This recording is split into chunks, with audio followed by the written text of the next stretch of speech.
is Miss Merrill from the Inner Perspective, and it is back to school time here in Florida.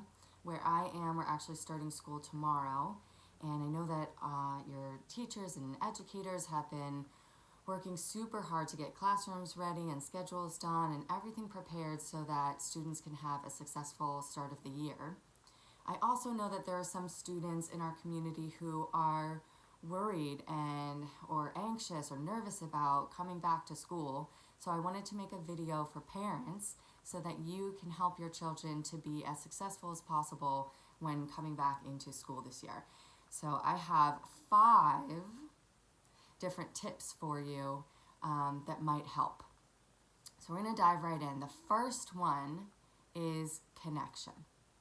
Okay, so I'm going to share something with you that I learned, spent thousands of dollars and a lot of time and energy getting a master in social work. And this is something that I learned that I'm going to share with you for free. Predictability equals safety. So if this was some fancy video, I would cut right now to a cartoon of me with my mind being blown and the words flashed across the screen, predictability equals safety, to help you guys remember it. So if you don't take anything else from this video, please take that away with you. And one way that you can create predictability is to make connections. So make connections with your teacher. Go to meet the teacher. Talk with your neighbors and see what other kids in the neighborhood might be going to that school that you could connect your child with so that they could just talk to somebody, maybe make a familiar face or just know a little something more about the school if it's a new school for them. If you can't make it to meet the teacher and you don't really know anyone in your neighborhood, even something as simple as taking your child and driving to the school before the first day of school so that they have a sense of where the school is in relation to home and what route they might be going on the bus or in the car with you. And they can see what the school looks like if they've never been there before. So in this way, you're creating predictability, you're creating safety because they've been there before and they've seen what it looks like. And then their bodies can be more calm once they're there again because they know that this is a safe place and that they'll be okay.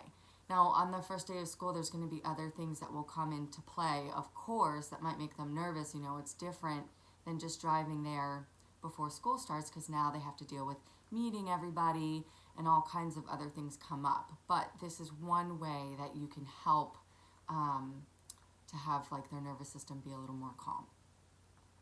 Okay, number 2 is to breathe. So this really is, as humans, our key into our nervous system so that we can calm it. So once our breath is calm, then all our other physiological responses to stress, those things calm down too. So doing some kind of breath exercise, maybe when your child is calm, practicing it then so that they're comfortable using it in a situation where they're starting to feel nervous, and then they can be more successful at using it. So there are tons of different little breathing exercises that you can look up online, but I'm going to just show you one really quickly right now. I like this one a lot because not only are we slowing down the breath, but we're getting a little like sensory in there too because we're going to be touching our skin. So it's called the roller coaster. There's probably different names for it. But what you do is you take one finger and you're going to be tracing your hand. So you're going to be breathing in any time that you are tracing up, and you're exhaling any time that you're tracing down. So breathing in and taking this super slow and exhaling as you trace down. Breathing in to trace up, exhaling to trace down. And you're doing this throughout your whole hand. So you can do this for one hand. You can come back the opposite direction. You can do it a few times, whatever is going to suit you best. Okay, moving on. Number 3, set an intention. This is such a powerful exercise to put your mind on what it is that you're wanting to create instead of on what it is that you're worried could possibly happen or could possibly go wrong. So you can do this in two ways. You can set an intention for the entire school year, for what it is that you want to create for yourself. Oh, this year I really want to, create some confidence for myself, or I really want to have some better social skills and being able to make friends, or anything. You can also do this setting an intention just for that particular day. So thinking a little bit smaller and thinking, what is it that I want to work on today? How is it that I want to feel? What do I want to create?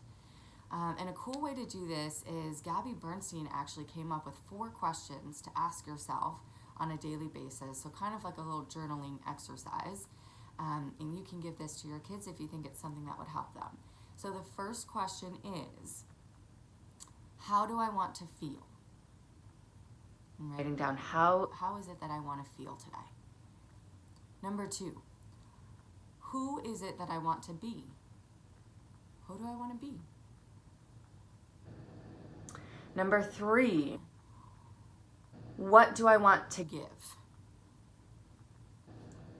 What is it that I'm trying to give to my school community, or the people around me? And number 4, what is it that I'd like to receive today? And this doesn't have to be something physical, right? In the giving and receiving, it could be, I want to give my friendship, and I want to receive